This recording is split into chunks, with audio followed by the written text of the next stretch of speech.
السلام عليكم حبايب، شلونكم؟ شخباركم؟ مساء الخيرات عليكم إذا كان مساء، وصباح الخيرات عليكم إذا كان صباح.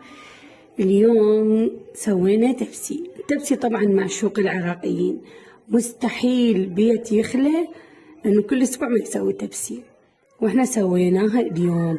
هو عبارة عن باذنجان وبوتيتة يتقلون تقلاه حلو، وبعدين نسوي الصلصة اللي هي عبارة عن بصل، فلفل أخضر وثوم وفلفل حار وبهارات موجودة عندي بالقناة، هسه أنزل لكم إياها المكونات مالتها كلش طيبة.